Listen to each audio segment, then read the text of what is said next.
السلام علیکم ورحمۃ اللہ وبرکاتہ۔ نحمدہ و نصلی علی رسولہ الکریم، اما بعد فاعوذ باللہ السمیع العلیم من الشیطان الرجیم من ہمزہ ونفخہ ونفثہ۔ رب اشرح لی صدری ویسر لی امری واحلل عقدۃ من لسانی یفقہوا قولی۔ اللہم صلی علی محمد وعلی آل محمد کما صلیت علی ابراہیم وعلی آل ابراہیم انک حمید مجید۔ اللہم بارک علی محمد وعلی آل محمد کما بارکت علی ابراہیم وعلی آل ابراہیم انک حمید مجید۔ اچھا، ہم سبق پڑھے سورہ طٰہٰ آیت نمبر 81 تک ہم نے سبق پڑھا، تو آگے پڑھتے ہیں۔ آج ہمارا سبق سورہ طٰہٰ آیت نمبر 82 سے ہمارا سبق ہے۔ دیکھتے ہیں اللہ تبارک و تعالیٰ نے آگے وہ بنی اسرائیل کا ذکر پڑھے اور فرعون کے بارے میں پڑھے ہیں، تو چلے دیکھتے ہیں آگے سبق میں کیا ہے۔ بسم اللہ الرحمن الرحیم۔ وَإِنِّي لَغَفَّارٌ لِمَن تَابَ وَآمَنَ وَعَمِلَ صَالِحًا ثُمَّ اهْتَدَىٰ۔ اللہ کہتے ہیں اور جو شخص توبہ کر لے اور ایمان لے آئے اور نیک عمل کرتا رہے، پھر ہدایت پر قائم بھی رہے، تو ایسے شخص کے لیے میں بہت معاف کرنے والا ہوں۔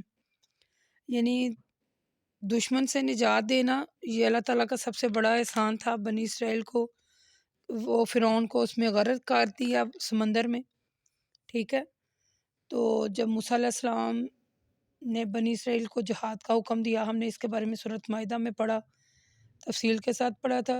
آیت نمبر 21 میں، آیت نمبر 24-26 دیکھیے گا اس میں۔ تو یہ ہم حضرت موسیٰ علیہ السلام اور بنی اسرائیل کے بارے میں پڑھے ہیں۔ وَمَا أَعْجَلَكَ عَنْ قَوْمِكَ يَا موسیٰ۔ پھر اللہ تبارک و تعالیٰ کہتے ہیں اور اے بنی اسرائیل، جب موسیٰ باقی لوگوں کو پیچھے چھوڑ کر اکیلے کوہ طور پر پہنچے تو ہم نے ان سے پوچھا، یا موسیٰ، اے موسیٰ، اپنی قوم سے پہلے یہاں پہنچنے پر تمہیں کس چیز نے جلدی پر ابھارا؟ یعنی حضرت موسیٰ علیہ السلام نے کوہ طور پر پہنچنے میں بہت زیادہ عجلت کی، تو پھر اللہ نے پوچھا تمہیں کس چیز کی جلدی تھی یہاں آنے کی؟ تو قال فإنا قد فتنا قومک من بعدک۔ تو پھر اللہ نے کہا، موسیٰ نے کہا، کیا موسیٰ علیہ السلام نے کہا وہ میرے پیچھے پیچھے آ رہے ہیں، اور اے میرے رب، میں تیرے پاس جلدی اس لیے آیا ہوں کہ تو خوش ہو جائے۔ اللہ نے فرمایا، ہم نے تمہارے آنے کے بعد تمہاری قوم کو آزمائش میں ڈال دیا اور سامری نے ان کو گمراہ کر دیا۔ موسیٰ غم و غصے میں پھرے ہوئے یعنی اپنی قوم کے پاس لوٹ گئے۔ انہوں نے کہا، اے میری قوم، کیا تمہارے رب نے تم سے اچھا وعدہ نہیں کیا تھا؟ کیا اس وعدے کی مدت تم پر بہت طویل ہو گئی تھی؟ یا تم نے یہ چاہا کہ تم پر تمہارے رب کی طرف سے غضب نازل ہو؟ لہٰذا تم نے مجھ سے جو وعدہ کیا تھا اس کی خلاف ورزی کی ہے۔ وہ لوگ کہنے لگے، ہم نے اپنے اختیار سے آپ سے کیے ہوئے وعدے کی خلاف ورزی نہیں کی، بلکہ ہم پر لوگوں کے زیورات کا جو بوجھ لاد دیا گیا تھا ہم نے اس کو اتار دیا، اور اسی طرح سامری نے بھی اتار دیا۔ پھر سامری نے اس زیور کا ان کے لیے ایک بچھڑا بنا دیا، اور وہ ایک جسم تھا جس میں سے گائے جیسی آواز نکلتی تھی۔ لوگ کہنے لگے، یہ تمہارا الہ ہے اور یہی موسیٰ کا الہ بھی ہے، وہ تو بھول کر کوہ طور پر چلے گئے ہیں۔ بچڑے کو پوچھتے وقت انہوں نے یہ کیوں نہیں دیکھا، یہ تو کسی بات کا جواب بھی نہیں دیتا اور نہ ان کے نفع نقصان کا اختیار رکھتا ہے، تو پھر یہ الہ کیسے ہے؟ اور ہارون نے پہلے ہی کہہ دیا تھا، میری قوم، تم اس کے ذریعے آزمائش میں مبتلا کر دیے گئے ہو، تمہارا رب تو رحمان ہے، لہٰذا تم میری پیروی کرو اور میرا حکم مانو۔ وہ کہنے لگے، جب تک موسیٰ ہمارے پاس لوٹ کر نہیں آئیں گے ہم ہرگز اس کی پرستش سے باز نہیں آئیں گے۔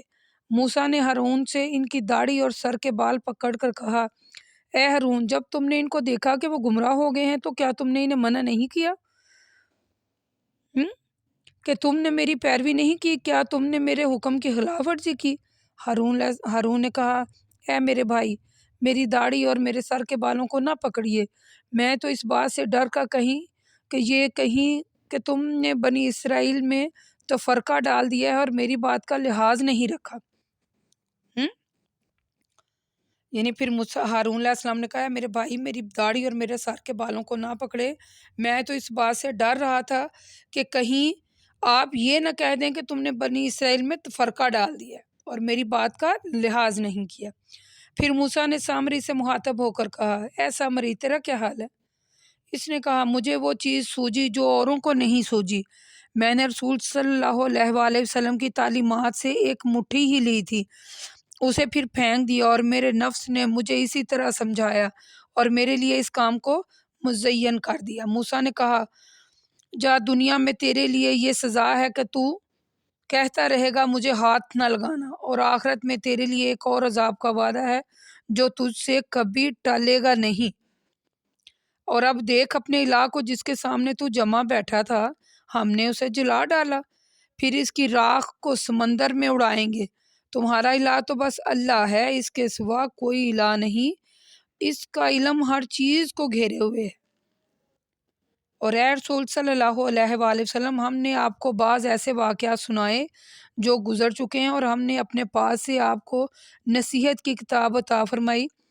جو شخص اس نصیحت سے روگردانی کرے گا تو وہ قیامت کے دن اپنے گناہوں کا بوجھ اٹھائے گا۔ گناہ گار لوگ ہمیشہ اسی حالت میں رہیں گے۔ بہت برا ہوگا وہ بوجھ جو یہ لوگ قیامت کے دن اٹھا رہے ہوں گے۔ اور جس دن سور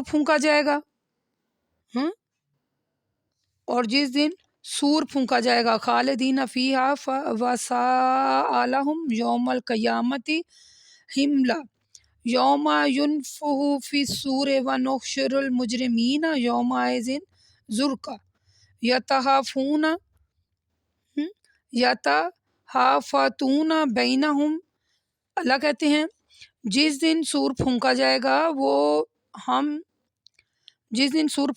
گا تو ہم اس دن گناہ گاروں کو جمع کریں گے، ان کی آنکھیں نیلی ہوں گی، اس وقت وہ آپس میں چپک کر کہہ رہے ہوں گے، نحن اعلم بما یقول اذا یقول امثالہم طریقۃ لا بس تم الا یوما۔ ہمیں خوب معلوم ہے جو کچھ وہ کہہ رہے ہوں گے کہ تم دنیا میں صرف 10 دن رہے، یعنی وہ آپس میں چپک کر کہہ رہے ہوں گے کہ تم دنیا میں صرف 10 دن رہے۔ اللہ کہتا ہے ہمیں معلوم ہے جو کچھ وہ کہہ رہے ہیں، جبکہ اندازے کے لحاظ سے ان میں سے جو سب سے بہتر ہوگا وہ کہے گا کہ تم دنیا میں صرف 1 دن رہے۔ دنیا میں صرف 1 دن رہے، یعنی اللہ تبارک و تعالیٰ نے بنی اسرائیل کو کوئی طور پر بلایا تھا۔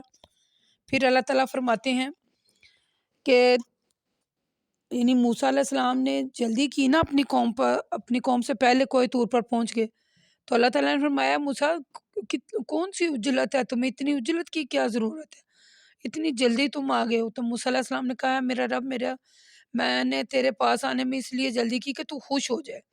تو پھر اللہ تعالیٰ نے کہا کہ تمہاری قوم نے پیچھے سے بچڑے کو معبود بنا لیا ہے۔ تو پھر حضرت موسیٰ علیہ السلام غصے کی حالت میں مثلا وہ واپس آئے اور پھر انہیں توحید پر یعنی کہ انہیں کہا کہ وہ توحید پر جمے رہیں۔ پھر حضرت موسیٰ نے اپنے بھائی سے کہا کہ تمہیں نہیں نظر آیا کہ یہ لوگ ان لوگوں نے کس چیز کو الہ بنایا ہے؟ تو پھر حضرت ہارون جو تھے وہ حضرت موسیٰ علیہ السلام کے بھائی تھے، انہوں نے کہا کہ اب مجھے ڈر تھا کہ کہیں یہ تفرقے میں نہ پڑ جائیں۔ اور موسیٰ علیہ السلام اور قوم کے مابین جو گفتگو جاری تھی، اس کے درمیان میں اللہ تعالیٰ نے گزرے واقعات کی ایک جھلک پیش کی، ٹھیک ہے؟ تو پیچھے بھی ہم پڑھ رہے ہیں، سورۃ انعام میں ہم نے پڑھا، سورۃ بقرہ میں بھی حضرت موسیٰ علیہ السلام کا پڑھا واقعہ، سورۃ ہود میں بھی ہم نے پڑھا، ٹھیک ہے؟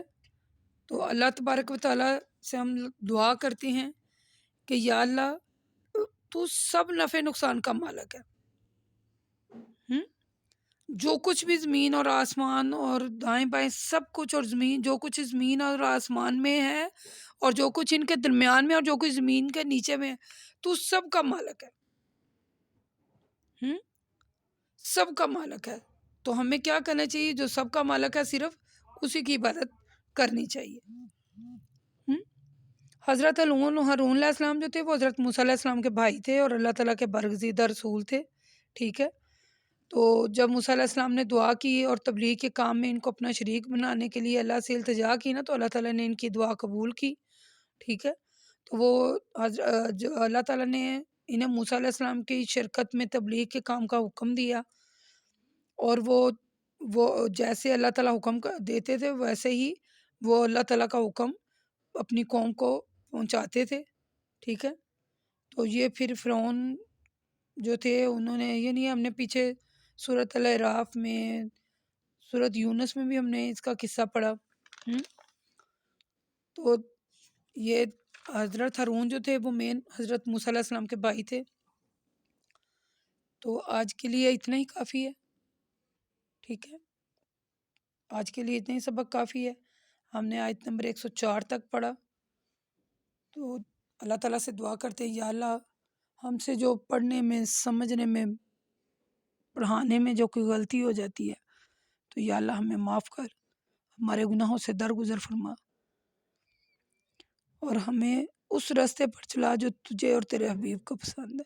یا اللہ جو کچھ ہم پڑھ رہے ہیں اس کے رنگ میں رنگ جائے، یا اللہ ہمیں اس کے رنگ میں رنگ دے،